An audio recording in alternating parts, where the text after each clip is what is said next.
All right, chat. We need to look at this. The gerontocracy of the Democratic Party doesn't understand that we're at the brink. We want a sense of what separates much of the leadership of the Democratic Party from many of its supporters, of what illustrates the profound disconnect from younger cohorts of liberal and progressive voters. You could do much worse than to read this recent statement from Senator Dianne Feinstein of California. Some things take longer than others, and you can only do what you can do given a time. That does not mean you can't do it at another time. And so one of the things you develop is a certain kind of memory for progress when you can do something in terms of legislation and have a chance of getting it through, and when the odds are against it, meaning the votes and that kind of thing. So I'm very optimistic about the future of our country. This entire comment was, in Traster's analysis, a damning example of the sanguine complacency it seems to mark much of the gentrocratic leadership of the Democratic Party. What's missing from party leaders, an absence that is endlessly frustrating to younger liberals, is any sense of urgency and crisis, any sense that our system is on the brink. It is. We are fucking Wile E. Coyote, and we've chased after the roadrunner off the edge of the cliff. We have a cloud of dust between our feet and nothing but 200 feet of fall. We just haven't looked down yet. That Mark Burns guy lost this past Tuesday, got crushed by the incumbent, thank God.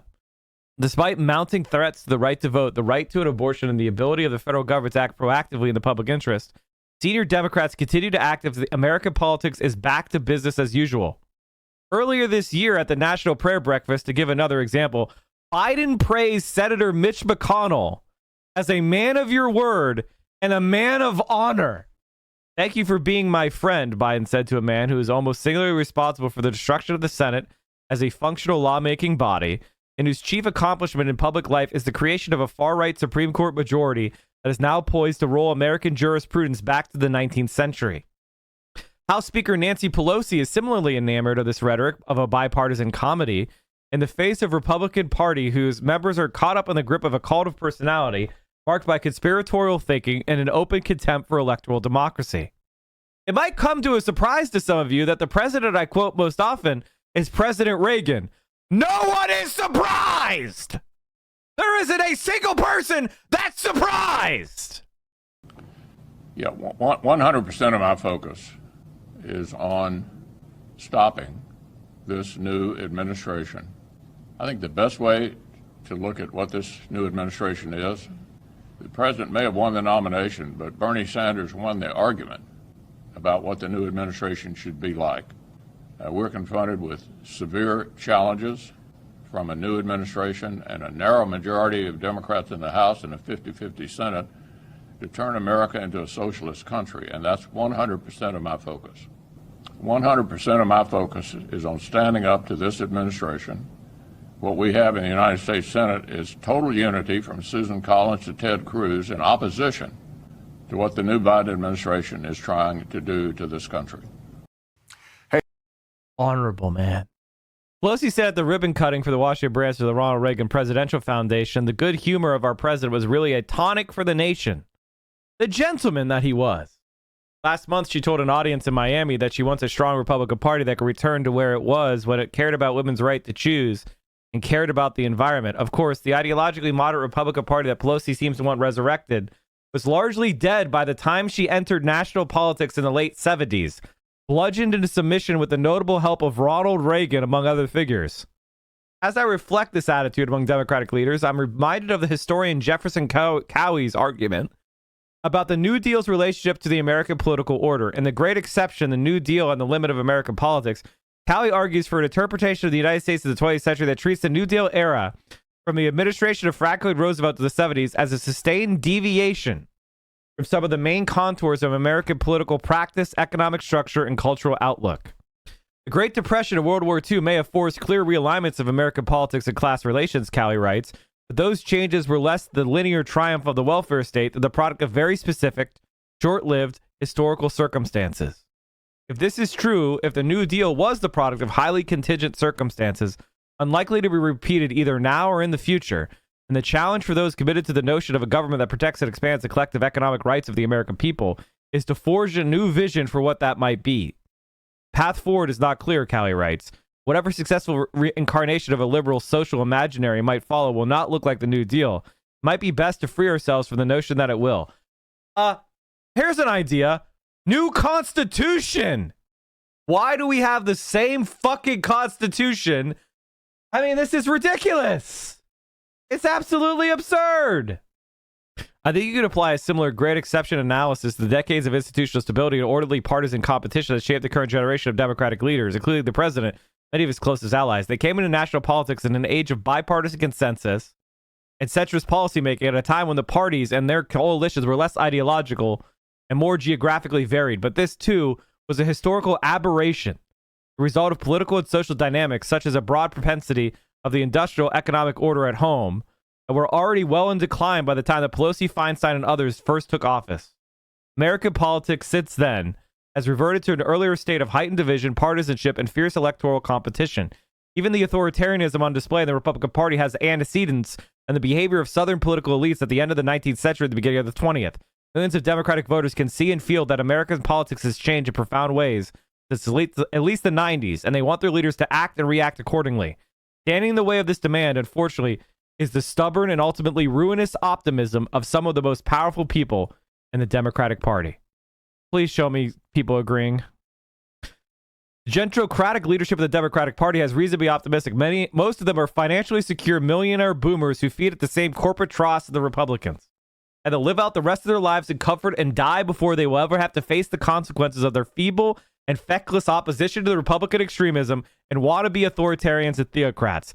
They've abandoned the needs of young working Americans as well as the concerns of middle-class senior citizens like me, who came up with them, fought alongside them, and who have continued to support them for decades, even as we saw the fire for progressive change dwindle in their eyes.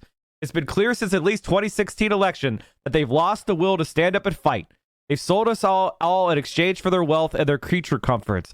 And today, after years of catastrophic chaos and unprecedented crises, it's become even clearer that they all need to be replaced by leaders with real integrity, stiffer spines, and a passion for social justice and egalitarian democracy that has faded from their aging hearts.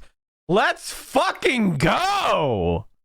But hey, instead, Democrats want this to happen. Republicans flip a Democratic-held House seat in South Texas, at least for now. A Blue Dog Democrat retired to be a lobbyist, chat, in a district that Obama won by 20 points. And the Republicans have won the special election. I want you to understand, and this is an 84% Hispanic seat. An 84% Hispanic seat that Obama won by 20% has now fallen to the Republicans. The U.S. House District in South Texas will send a Republican in Congress for the first time in its 10-year history. Myra Flores, a Republican in respiratory care health aide, scored a significant victory in a special election on Tuesday for the party, which has been trying to capitalize on its successes in 2020 in the Democratic stronghold of the Rio Grande Valley.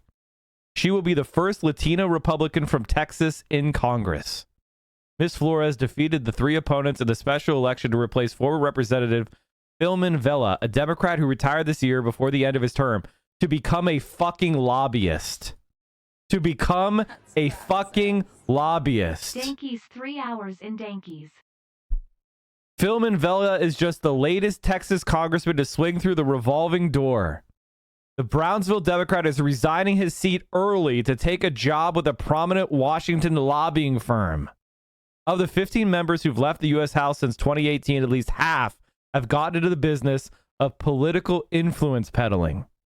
So he fucked over the Democratic Party by giving up his seat in the middle of his term, and now he's going to work for a lobbyist. Vela, an outspoken moderate who appointed vice chair of the Democratic National Committee by President Joe Biden, has lined up the gig months ago. In January, he gave notice to the House Ethics Committee that, citing negotiation or agreement regarding future employment, he would recuse himself from any matter related to Atkin Gump, which had over 250 clients with lobbying contracts worth over $50 million.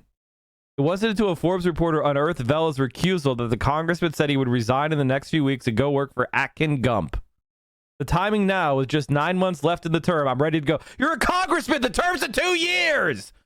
His future's employee's office is just a couple miles from the Capitol on K Street, the notorious lobbying corridor.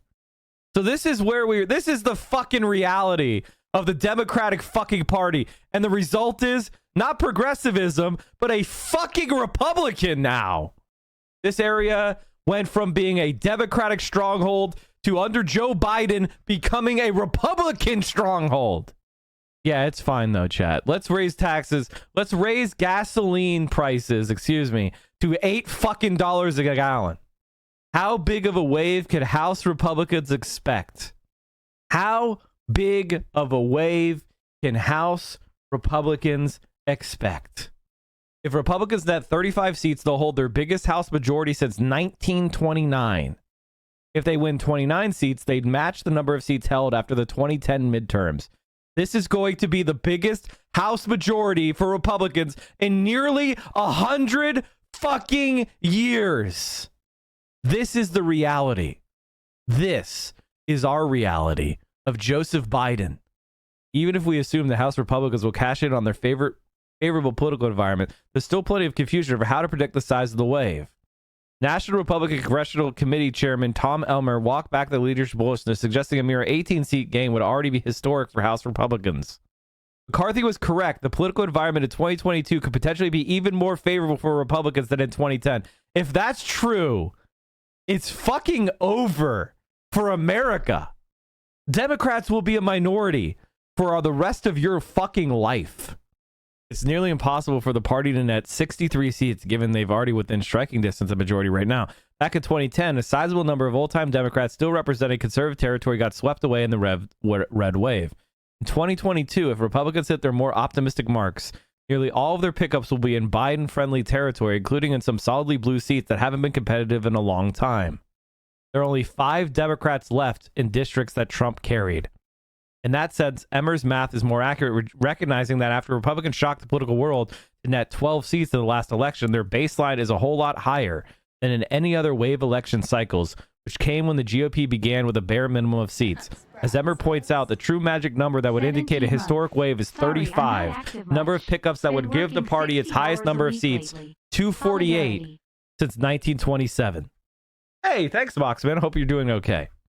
Republicans would need to win to hit that historic mark. One senior Republican official involved in House races named 4 leading targets that would give them confidence that the GOP was comfortably in wave territory.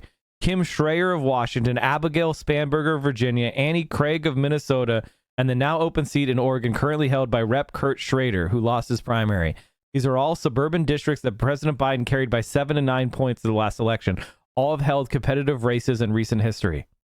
If Republicans are able to win all 5 Trump districts held by Democrats, hold the seats of 2 battle-tested House Republicans ready for re-election at double-digit Biden seats, Garcia and Vallejo in California, and win every seat that Biden carried by single-digit margins, they'd hit that magic 248 mark. The Democratic Congressional Campaign Committee includes 15 Democrats in double-district Biden districts in their frontline program, adding their most vulnerable members. They just added 2 more this week, Rep. David Trone in Biden plus 10 Maryland seat, and Rep. Teresa Lager Fernandez in a Biden plus 11 New Mexico district. If that's happening, that means they have polling showing that those people are in trouble. Joe Biden may be one of the worst fucking presidents we've ever had. Using the less precise method of generic congressional ballot polling, this year's political environment could be the more favorable to Republicans than the 2010 high watermark. In mid-June of 2010, Republicans averaged a 1.3 edge on the generic ballot. The current RCP polling average shows Republicans with a 3.5 edge, nearly 3 times as large. In 2010, Republicans won the actual House vote by a 7-point margin, the largest margin since 1946. Republicans have been outperforming their polls consistently since 2016. We are in an absolute disaster mode. Jimmy Carter too? No, worse than Jimmy Carter. Jimmy Carter, when he lost, didn't have the House go with the Republicans too. He's worse than Jimmy Carter. I mean, this is Nixon level. This is Democratic Party is a rump. Barely has power anywhere. Level of failure. This is Hoover. It's not hard to appreciate why Republicans hold such a pronounced political advantage. Americans are dealing with spiraling inflation, supply chain shortages, The prospect of interest rate hikes that could stunt economic growth and spark a recession. The epidemic of mass shootings and spiking crime across the country only added the sense of widespread malaise. Historically, presidents almost always lose seats in their first midterm election. With President Biden's approval rating now under 40% of the national averages, he's the worst elected president in the post-war era at this point in his term. The fundamentals are dismal for the party in power. Simply winning 29 net would match the GOP's 2010 standing, and anything 233 or higher would give Kevin McCarthy enough breathing room to manage the caucus effectively without having to fear the most extreme House Republicans would disrupt his best laid plans. We are absolutely fucked. We are absolutely fucked because we gave the party and the country in the hands of a geriatric boomer, and he did fucking nothing with the power. Fascist America, here we come. Oh my God. This is bad. This is so bad. My God. My God. But we have hope, chat. We have hope. Well, it's John Fetterman, of course. But besides John Fetterman, we have somebody else. Somebody from an unconventional source. Somebody who could challenge the Republican establishment and the Democratic establishment at the same time. Somebody who doesn't have a lot of degrees. Somebody who doesn't have any experience in a real job. Somebody who is not all that bright. But somebody who, he doesn't understand how the court system works. He doesn't understand how the Congress works. He doesn't even know how many senators there are. But God damn it, he's a comedian. God damn it, he's a fucking comedian. Jimmy Dore for president. Sure, he doesn't have what you would call book smarts. Yeah, he has run the same set at his comedy specials for 10 fucking years. But Jimmy goddamn Dore. Jimmy goddamn Dore. He could, chat. He could. Think about it. Think about it. It's possible. He could do it. Come on, man. Jimmy Dore for president of the United goddamn States. If Donald Trump can do it, you're telling me Jimmy can't? You're telling me Jimmy Dore can't do it? Here is the incredibly... this is a real political party, chat. We swear. They're going to run a candidate eventually on some office somewhere. Eventually. Movement for a People's Party. I have some of the most thrilling news I've ever shared. Jimmy Dore is considering a run for the president with the People's Party. We've been discussing it with him and Steph for several weeks, and he's talking about it on tour and on his show. He would be the most popular comedian to ever run and the first person with his own show and 1 million subscribers, chat. He's got 1 million subscribers. Most of those are bots. Many of them are overseas, but he's got 1 million. 1 million fucking subscribers. Jimmy Dore campaign and presidency could revolutionize this country. Normally you would say, hey, I want somebody who runs for office who's like has above a room temperature IQ. You know? Hey, I want somebody who understands his left from his right. He doesn't have to go like, L equals left, right? He can tie his own shoelaces. Sure. We've had a couple presidents that had dementia or a stroke in office. But hey, Jimmy Dore is already his brain is already mush. His brain is already mush. Every time he's brought it up, the crowds at his shows and in the live chat have exploded with excitement. Let's show him what an incredible candidate we think he would make and how much support he would have. Jimmy streams his own show live every Monday, Wednesday, and Friday from 6 to 9 p.m. Wow, he works 3 days a week for 3 hours? Well, god damn it, that's the fucking work ethic I want from a president. 9-hour weeks. Woo! Join us for a party in the live YouTube chat of his show this Wednesday and Friday from 6 to 9 p.m. Eastern Time. Post in a live chat encouraging him to run. Send him a super chat telling him why it's personal for you and how President Jimmy Dore could change your life. They're telling him to give him personal money. Steph reads every super chat during the show, so Jimmy and thousands of people will hear your message. Join us at a special meeting today at 8 p.m. Eastern to discuss Jimmy running and how you can help him decide to do it. Sign up here for the meeting. Join us at Jimmy's live YouTube chat tomorrow at 6 p.m. Eastern if you can't make the meeting. I've written an article sharing why Jimmy would make such a phenomenal candidate and president. Read it below and then use this link to share it on social media. Okay, I gotta be honest with you. This is one of the most comically stupid things I've ever fucking seen. Okay, the bit's over. Fuck you. The idea that Jimmy Dore would even know his ass from the elbow. Can you imagine the fucking ruin that would occur if Jimmy Dore anywhere got near the presidency? He doesn't know what the chief of staff is. He doesn't know what the surgeon general is. He doesn't know what the solicitor general does. He doesn't know what the attorney general. He's fucking brain dead. When he had a debate with Sam Cedar on the Supreme Court, he said the idea that Donald Trump would appoint 2 judges to the Supreme Court was of the same probability of the moon falling into Lake Michigan. Donald Trump went on to appoint not 2, but 3 judges. I mean, grift. This is incredible. Listen. I don't believe that violence. Listen. On this stream, we obviously follow the terms of service of twitch.tv. Okay? We don't advocate for violence here because we care about providing soup for your family. We care about having unity. All right? And that precludes us advocating for any kind of violence. We're on this platform. This platform doesn't allow it. Therefore, we aren't. If I was advocating for violence, I wouldn't be on Twitch. You understand? It's perfectly circular logic. You can't refute it. It's perfectly circular. The circularity of it makes it unassailable. Have you ever likened Trump to Commodus and the fall of Rome? I don't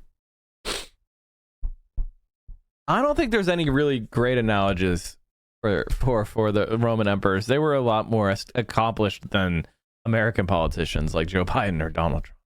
Jimmy Dore just did a video where he questions whether or not the Proud Boys that were just arrested are actually feds. He's gonna do it, chat.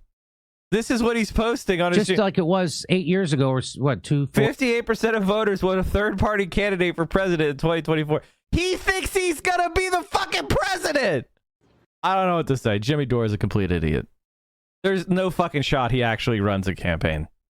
Jimmy, with all due respect, I know Jimmy's probably gonna see this at some point. Jimmy, if you actually want to be a politician, which I highly recommend that you are not, because you are not mentally capable of doing the work necessary to become a politician and you don't have the moral fortitude. But let's say you want to be a politician. Why don't you run for something a little bit closer to what you could possibly do, like Congress?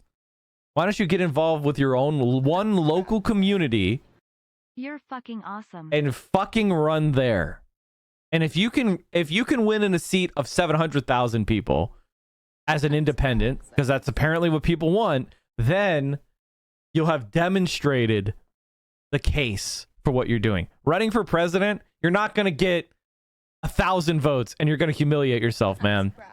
Jesus Christ. There's no fucking shot you're going to make yourself on the ballot in 50 states. Do you know the ballot requirements to even be on the ballot? As a third-party candidate, you have to get tens of thousands of signatures, which means you need tens of thousands of volunteers all over the country in every state. You've got no fucking shot. Jesus Christ. Everybody wants to be the goddamn protagonist of every story. Trump did this for 30 years as a marketing scheme. Jimmy is just following the playbook, but then he ran as a Republican. He wasn't dumb enough to think he could run as an independent. Danky's DSA Nodders Keffel Pirate. All right, that chat. Thank you, everybody, for supporting the stream so generously. Are you watching the stream unsubbed? You're making income inequality worse. You are doing anti-praxis. We are the only Twitch stream that will not accept scam advertisers, and I will never fuck you over by selling you crap